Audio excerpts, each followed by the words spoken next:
I was rinsing coffee cups and humming along to a playlist when my phone buzzed on the counter. Ordinary morning. Warm light, plants begging for water. Then a bright banner slid across the screen, Torres family. Mom Carmen had posted, "Christmas Eve is at our house 6 p.m. We want a peaceful night, so it's best if Mila sits this one out. Thanks for understanding. I'm Mila Torres. 33, project manager, no husband, no kids. Mostly fine with that until a message like this hits like a brick." The chat reacted in seconds.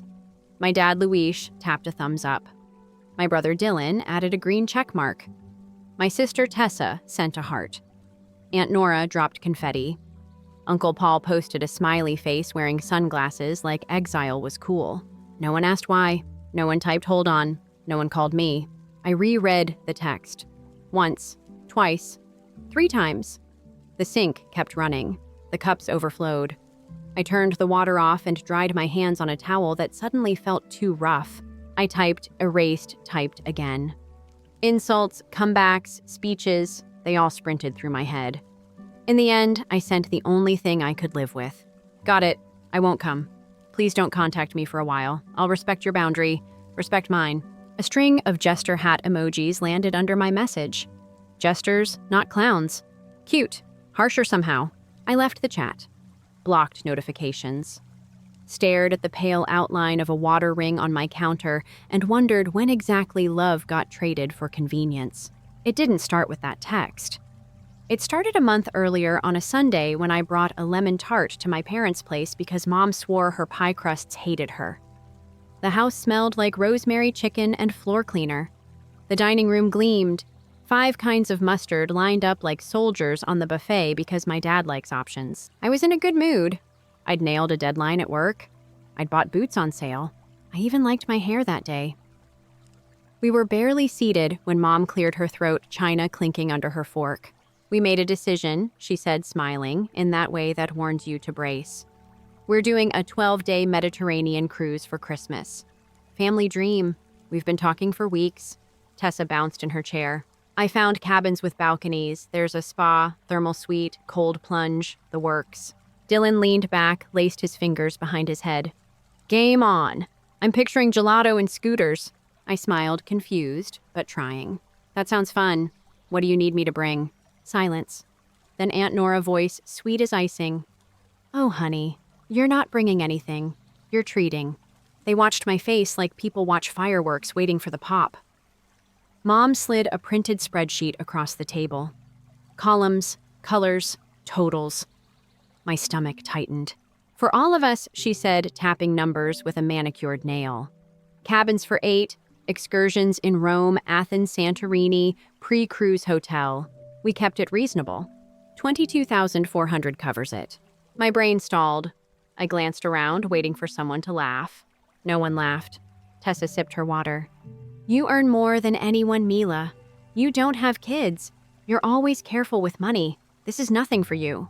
Dylan grinned. "Consider it your investment in family memories." Uncle Paul floated his sunglasses voice again. "Maybe we bump the drink package. It's all on one card anyway." Wink. Of course there was a spreadsheet. Of course there was a plan. I wasn't in on it, only paying for it. Why would I do that? I asked steady because I'd practiced steady my whole life. Mom's smile thinned. "Because you're the responsible one. Because we've helped you in other ways. Because family sticks together." What other ways? When I worked 2 jobs in college so I wouldn't need loans. When my car died and Dad told me to manifest a better attitude. When I found temp work for Dylan and he quit after 3 days. I looked down at the sheet. Port fees, transfer vans, suggested tips. "No," I said, "just that." Then a clean cut. The room cooled. Dad set his fork down like he was laying a brick on a grave. Tessa's face pinched. Dylan rolled his eyes. Aunt Nora told her napkin a secret. Mom leaned in, voice soft and dangerous. "You're separating yourself from us, Mila, over money." "I'm setting a boundary," I said, "over respect."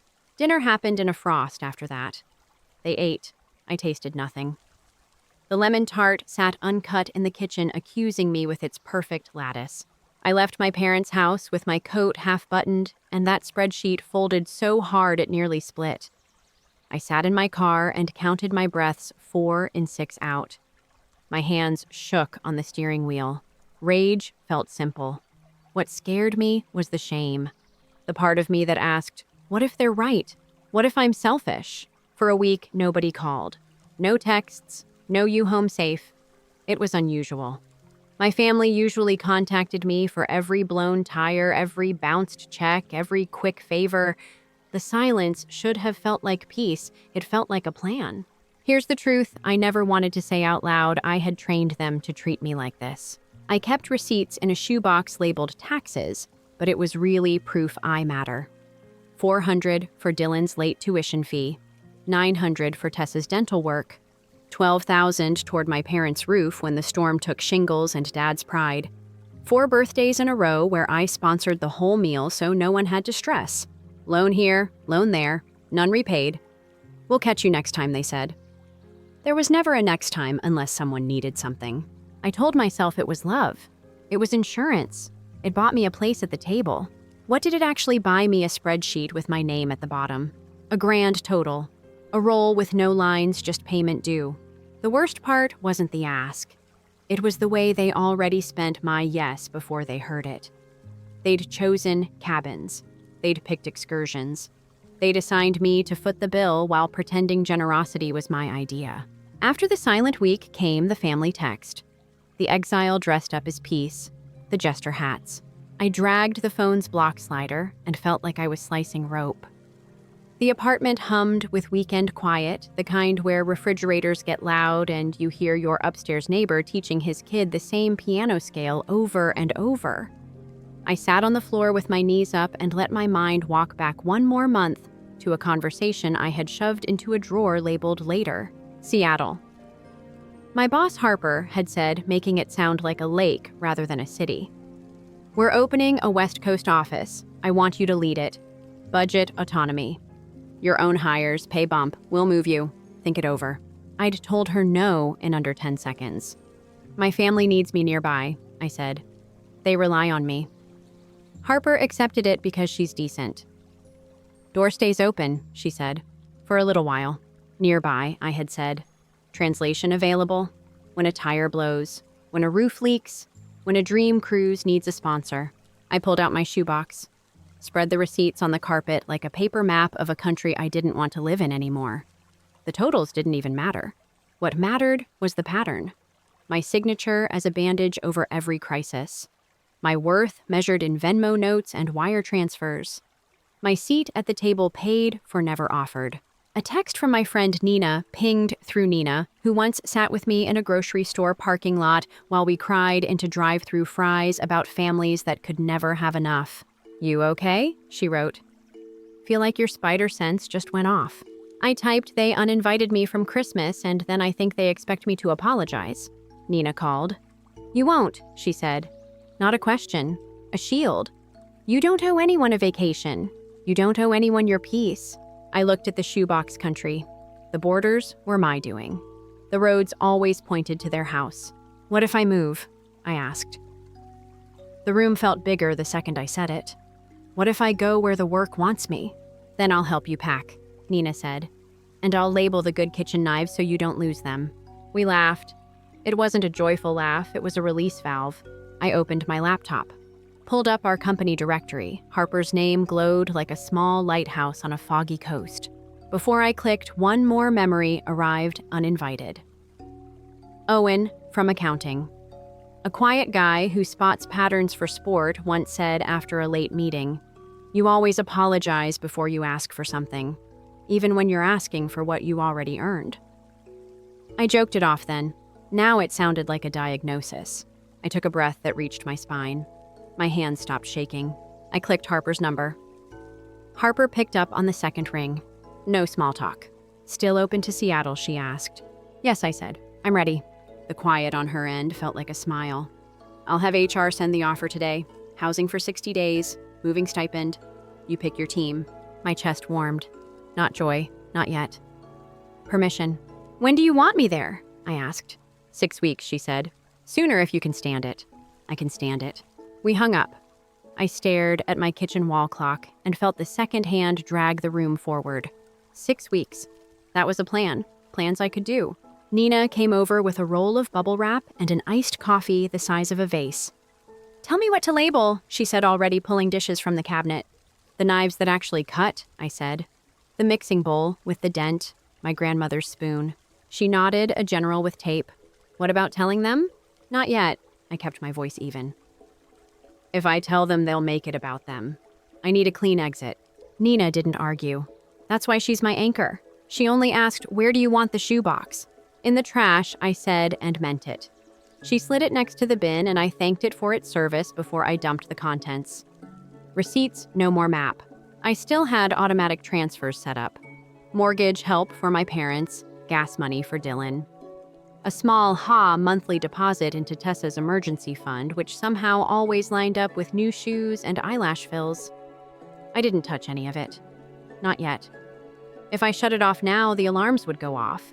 They'd come banging on my door with casseroles and guilt. I needed time to pack my life into numbered boxes and move it 3 states north. So I did one last favor. I let the payments run for one final month. Call it cowardice. Call it strategy. I called it a bridge I only had to cross once. The next Sunday, I drove to my parents' house to drop off a cake stand I'd borrowed. It wasn't a goodbye visit. It was an errand with calm breathing. The rosemary chicken smell tried to sweet-talk me at the door. Tessa was on the couch with her laptop open to travel vlogs. Dylan played a soccer video on mute and watched it like it was sacred. Mom looked surprised, then glad, then careful. "Mila," she said, kissing the air near my cheek. "You're here." "Returning this," I said, holding up the stand like a hostage swap. "Thanks for lending it." She took it with both hands. "You could have kept it." "I didn't want to." Dad appeared from the hallway with a stack of mail. He tried a grin. "Stay for dinner. We've got plenty." "I can't," I said. "Deadline week." Tessa closed her laptop. "Oh, Mila, do you know how long passport renewals are taking? Mine's due in March. We need them for the cruise." She looked at me like I managed the State Department. "I'm not paying for the cruise," I said steady. Her mouth twitched. "No one's asking you to. All I need is a ribbon. I was just wondering." Dylan jumped in. "I blew a tire. Twice. What are the chances?" He laughed at his luck like it was a sitcom. "You always pick good shops. Text me the name." "Sure," I said. A true favor. "Free. They're honest. Ask for Ramon." Mom slid the cake stand into a cabinet and turned with that soft, dangerous voice.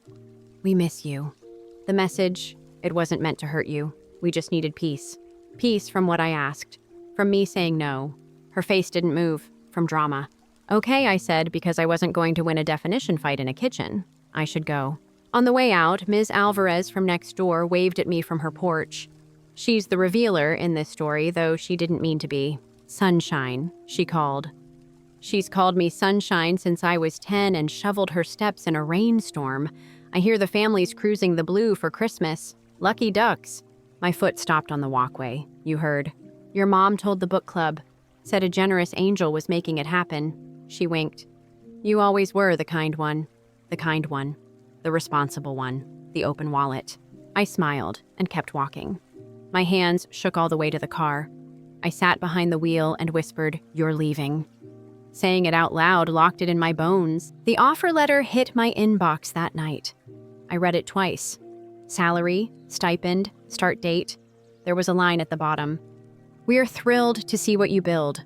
I signed, sent it back, and booked a one-way for the day after my lease ended. The next 2 weeks came in flashes. Nina labeling boxes. Me clearing my closet with a ruthless mercy I wished I'd used on people. A Craigslist guy named Trevor buying my couch for cash and telling me it would be perfect for movie marathons and giant naps. Harper looping me into Seattle Slack channels with welcome emojis. Owen from Accounting the Pattern guy stopping by my desk with a plant clipping. "Sansevieria," he said. "Hard to kill. It will outlive us all." "Owen," I said. "Do you think I'm selfish?" He stared at me like numbers. "You spend your yes on things you don't choose. That's not selfish. That's unsorted." He tilted his head. "You're sorting." Validator right there. 3 days before move out, Aunt Nora texted, "Can you send the deposit for the cruise by Friday so we lock the cabins? The group rate expires." She added a sparkle heart as if that softened anything. I didn't respond. She texted again, "Hello. I put my phone face down and wrapped my grandmother's spoon in a dish towel. The spoon had a dent in the bowl from years of stirring beans. It fit my hand like memory. I slipped it into a box labeled Kitchen Keep and taped it shut tight. The night before the movers arrived, I went for a walk. My neighborhood held its breath in winter air. A kid tried to launch a paper plane in a scarf that swallowed his face. The plane dove. He laughed anyway. I envied the way kids fail without shame. They try again. No spreadsheets, no group chats. Back home, I opened my banking app. My thumb hovered. The transfers stacked there like little siphons. Mortgage support. Torres, Dylan Gas weekly, Tessa emergency fund monthly, family phone plan top-up I'd somehow become the captain of. Each had a toggle. Each toggle was a switch to my peace. Tomorrow, I told the screen, when I'm gone. Morning came ruthless and gray. The movers boxed the bed I once thought I'd share with someone who saw me. The stove hissed hello, then goodbye. I cleaned the fridge like I was erasing a version of myself. Nina drove behind the moving truck, honking every time I looked like I might cry. At the airport, I touched the boarding pass like a passport. C. 3 letters. A new life. Nina hugged me hard enough to bruise doubt. "Text me when you land," she said. "I want proof your lungs like pine trees." "They already do," I said. Seattle smelled like rain even when it wasn't raining. The corporate apartment had too much white furniture and a view of a brick wall I weirdly loved. I opened the windows. The air felt wet and clean. I set Owen's plant on the sill. It looked like a spear pointing up. Harper met me the next morning with coffee and a stack of floor plans. We toured spaces and picked one with light even on gray days. I interviewed candidates and heard my own voice steady and sure. I was making choices that didn't require anyone's permission. In between meetings, I found a small house to rent with a patch of yard. The yard had a stubborn rhododendron and a strip of dirt that asked for tomatoes. I signed the lease and bought a kettle. You can live anywhere with a kettle. On day 5, after the last contractor left and the silence settled, I opened my banking app again. This time I didn't hover. Toggle off, mortgage support off. Toggle off, Dylan Gas off. Toggle off, Tessa fund off. Toggle off, family phone top-up off. Each click felt like stitching a seam I'd ripped years ago. I closed the app, exhaled. The kettle clicked off. I poured water over a tea bag and listened to the gentle hiss. My phone started buzzing before the tea turned amber. Unknown numbers. Then a number I knew by heart because childhood car rides had drilled it into me home. I let it ring out. It lit up again, then again. Voicemail pings stacked like hail. On the 4th try, the word mom filled my screen. The tea steamed under my nose. The plant on the windowsill looked like a green hand held up in warning. I watched the phone vibrate across the table until it stopped. A text arrived. Just 1 sentence. The bank called. "What did you do?" I set the phone down gently.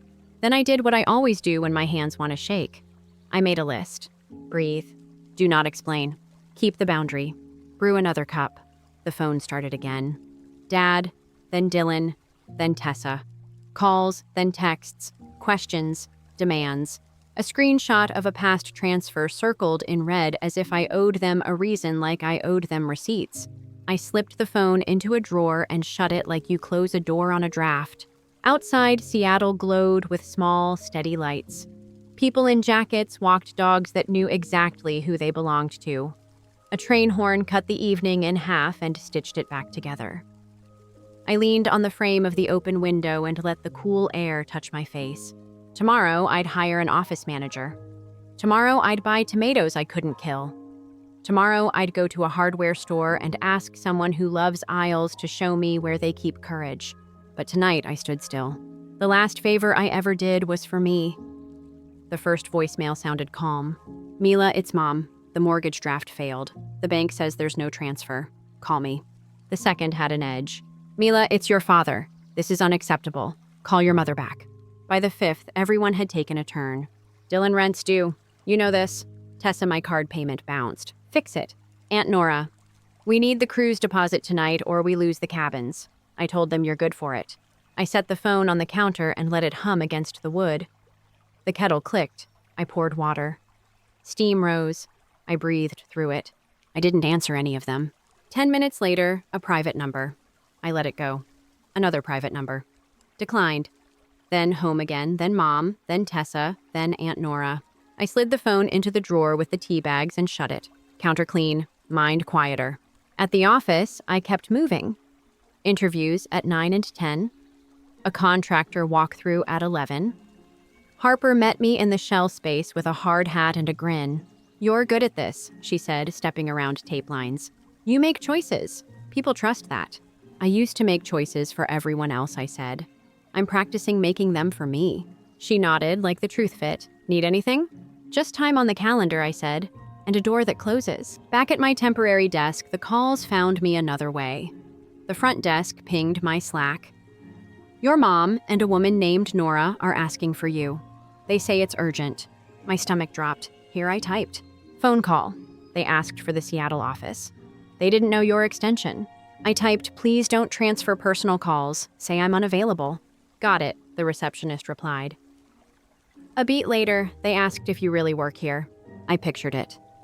My mother confirming I was real like I was a rumor she wanted to correct. I texted Nina. They found the office number.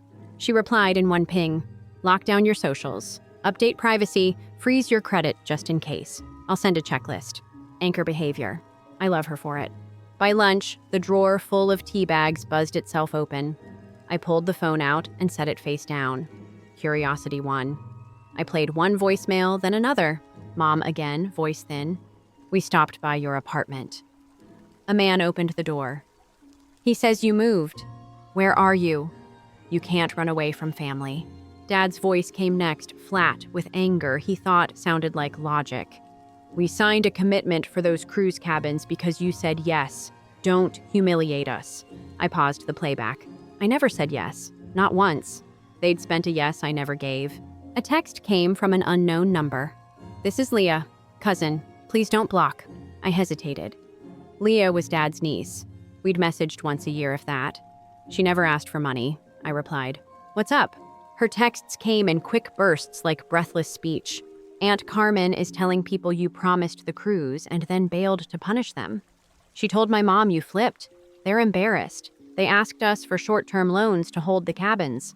Also, I'm sorry to tell you this, but Tessa posted a screenshot in the family group your salary band from LinkedIn circled. She said you wouldn't even feel it." I told them that was out of line. They didn't listen. Heat crawled up my neck. I stared at the message until the words blurred. "Thanks for telling me," I wrote. "Please don't pass along anything from me. I'm not engaging." "Understood," she typed. "I'm not on their side. Just thought you should know what story is out there." I put the phone down and stared at Owen's plant on the sill. Sansevieria. Spear leaves. Unbothered by the weather. At 3, Harper tapped my door. "You good?" I must have looked like a person trying to look like a person. "My family is loud right now," I said. "They called the desk. They might call our old office too." Harper's face softened. "If they call here again, the front desk knows to filter it. If they show up, security will handle it. You don't owe me details. You owe me boundaries so you can do your job. You're giving me those. We're fine." Validator right there in a blazer and boots. After work, rain stitched the air. I walked to a hardware store because I promised myself I'd go. I bought a small trowel and a packet of tomato seeds that looked like only hope would make them sprout. The guy at the register wore a name tag that said Gem and told me tomatoes like patience and water that's not cold. "I'm learning both," I said. Back home, I moved Owen's plant to the kitchen so I'd see green while I made tea. I boiled water. I didn't check my phone. When I finally looked, a text from Aunt Nora sat at the top like a crown. "I put down a $2,000 deposit on my card because you were busy. It's non-refundable. I'll bring you the receipt to reimburse. Don't make me regret defending you." Defending me against what the rumor she helped seed. I typed a sentence and deleted it. I typed a second one and deleted that too. I settled on the truest thing I could write. "Stop contacting me. Do not call my employer. Do not come to my home." She replied with a paragraph about sacrifice and gratitude and how we raised you. Then a final jab. Money changes people. She wasn't wrong. It had changed me. It had made me brave enough to leave. 2 days passed like weather gray, damp, beautiful in a way you only see if you look for it. I hired an office manager named Jay, who color codes spreadsheets and laughs with his whole face. I toured one more potential space for the team and marked X's where sofas might go. I learned which cafe near the office gives writers their favorite table, and I claimed it as my morning spot with a black coffee and a notebook. The calls slowed, then spiked again on Friday evening. I made the mistake of opening the family group chat I'd left. I shouldn't have been able to see it, but Tessa had set it to public when she posted a photo of the cruise ship. I read comments from cousins I barely knew. I read Aunt Nora's reply to someone named Marge Mila, just needs time. She's sensitive. There it was. The family label they'd pasted on me since I was 12. Sensitive. As if felt was a flaw. As if no was drama. As if money had to be their glue. Saturday morning, my neighbor in Seattle, a woman with silver hair and a pit mix named Birch, caught me watering the rhododendron. "Saw lights late last night," she said. "You okay?" "Phone trouble," I said, then snorted at how small that sounded. She shrugged one hand on Birch's head. "I had a brother who used to show up only when he was broke. It took me a decade to learn I could love him without rescuing him." She pointed at the dirt strip. Plant basil next to the tomatoes. They like company. The innocent in my story wasn't her. It was Birch who leaned on my shin like I was already part of his rotation. By noon, the voicemail shifted from urgent to frantic to angry to pleading. Then a new tone performative. Mom, brittle sweet. "We had to cancel the cruise. Everyone's devastated. I hope you're happy." Dad clipped, "You're not the only one with feelings." Dylan fast, "Can you at least send me the car insurance for this month? Just this month." Tessa icy, "You're punishing us. It's cruel." Then a quieter one. A pause. A voice I hadn't heard in years, Uncle Paul stripped of the sunglasses swagger. "Kiddo," he said, "I've been where your dad is. Pride makes you say stupid things. You don't owe anybody a vacation. Call if you want, or don't. Live your life." I saved that one. Proof not everyone in a family is the same person wearing different hats. Late afternoon, the bell rang. 2 short, 1 long. Not the mail, not a delivery. My heart climbed my ribs like a ladder. I checked the peephole. Empty porch.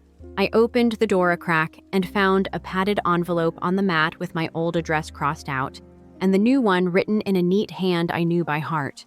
Mom's. Back inside, I sliced the tape and slid out a stack of photos. Birthdays. 4th of July sparklers. Me with braces cutting a sheet cake shaped like a book. Me in a gown that was more curtain than dress, cap askew. Mom holding my face like she'd won a prize. On top of the stack, a note. "Mila, you are being dramatic. You think money equals control. It doesn't. We are your family, and we decide things together. You don't get to make unilateral decisions that affect us all. We forgave your tone at dinner. We'll forgive this too. Come home and let's reset before the holidays get ruined." Mom. I read it 3 times. Every sentence proved the opposite of what she wanted it to prove. We decide together. You don't get to decide. Forgive your tone. Forgive this too. I put the photos back in the envelope and slid it into a drawer with the spare batteries. That night, Leah texted again. "Heads up, they're talking about flying out. Tessa thinks she found your neighborhood on Zillow from the background of your plant picture. I told them to leave you alone. They don't listen to me." I looked around my little kitchen. The window. The brick wall. Owen's plant holding steady. A flash of my own post on my private account steam from a cup, a smudge of brick, 2 leaves in frame. I had left breadcrumbs. Not for them, for me. But they followed. I typed thanks. Then if they come, I won't open the door. But the knocking will be loud. Want me to call if I hear they left, she wrote. Yes, small help, large comfort.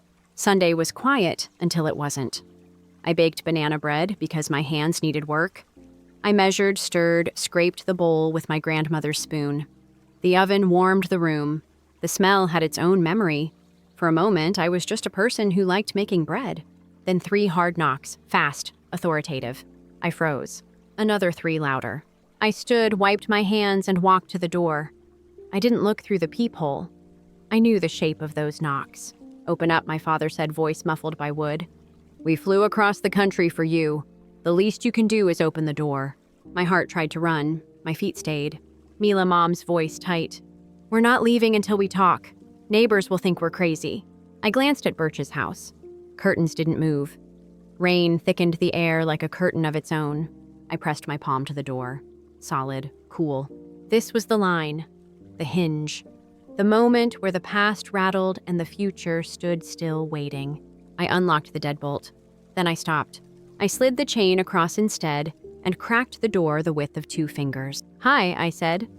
My voice surprised me. It was steady, like a note held by someone who'd practiced alone. Mom leaned in, eyes shiny, hair frizzed by rain. Dad hovered behind her jaw-set suit jacket wrinkled from travel. We need to talk inside, Mom said, pushing gently. The chain held. No, I said. We can talk right here. She blinked, thrown by a boundary that wasn't up for debate. We're your parents, Dad said. We deserve respect. You'll get respect, I said. You won't get control. Rain tapped the soffit. Somewhere a train moaned. My neighbor's dog barked once and went quiet. Mom pressed her lips together. This is embarrassing. For who, I asked. For us, she said. Not for me. Not for the daughter they uninvited from Christmas. For them. Behind them, a figure in a red coat shifted from one foot to the other. Tessa. She lifted a hand in a small wave, then looked away. Let us in, Dad said. His voice tried to be gentle and landed on command. No, I said again. You came across the country to tell me the same thing you wrote in that note. I heard you. This is my answer. I am not your ATM. I will not fund vacations. I will not keep paying your bills. I won't explain it again. Mom's eyes filled. We're drowning. You're capable, I said. You just preferred me doing it. Tessa spoke, then soft. We lost the deposit. I'm sorry, I said, and meant it in the way you mean it when the weather ruins a picnic. I was sorry for their discomfort. I wasn't sorry for my decision. Dad's voice rose. We're your family. And I'm your daughter, I said. Not your plan. For a long beat, no one spoke. Rain softened. The world exhaled. We can stand here all night, Mom said finally. No, I said. You can't. I closed the door gently to the chain. My hands shook. I slid the chain back, locked both locks, and stepped away. Knuckles hit wood. Hard again. I picked up the banana bread pan with oven mitts and set it on the stove. I cut a slice while the door rattled and the past pounded and my pulse tried to sprint out of my skin. I ate warm bread and stared at the envelope with the photos in the drawer. I wasn't cold, I wasn't cruel, I was choosing. The knocking stopped. Silence pooled. Then a new sound. The slow crumple of paper. The slip of something under the door. A spreadsheet, color-coded. Totals circled in red. They'd hauled a printed budget across the country. At the bottom, in my mother's hand, you owe us. On the back, smaller letters. Tessa's please talk to me. Alone. I wrote 3 lines and slid them under their door, Café Marin. 10 a.m. Tomorrow. Come alone. 30 minutes. If Mom or Dad show up, I leave. I slept in pieces. Morning, gray and clean, found me at a window table. The espresso machine hissed. A kid in yellow boots stomped a puddle. Tessa arrived at 9:58 in a red coat alone. She set a thin folder on the table screenshots. Aunt Nora. If we present it as a done deal, she'll fold. Mom. Add something silly so she doesn't spiral. So the jester hats were a tactic. Christmas sit this one out, drafted in advance. Call her boss. Fake a wellness check. A cruise receipt with my name on the contact line, just a placeholder. I didn't write that, I said. I know, Tessa said. She did.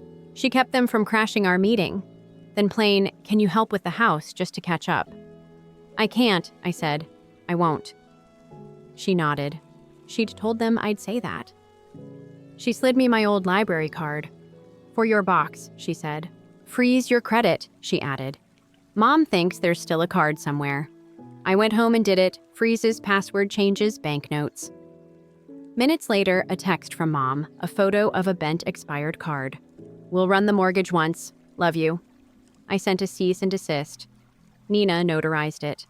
We left copies at the motel. The front desk clerk disappeared behind staff only and re-emerged with a small salute.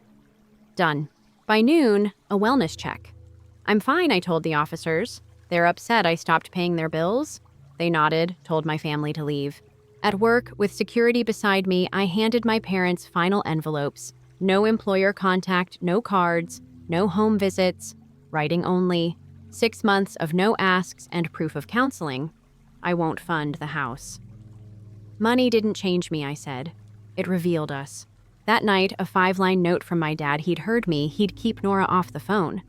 Tessa texted, plant basil, deep. I labeled a pot. Basil, try again, and set every family number to silent. December brought moss paint walls, 3 new clients, a small potluck mom's halting apology, and a photo of my parents sitting with a counseling worksheet. I slept through the night. The boundary held.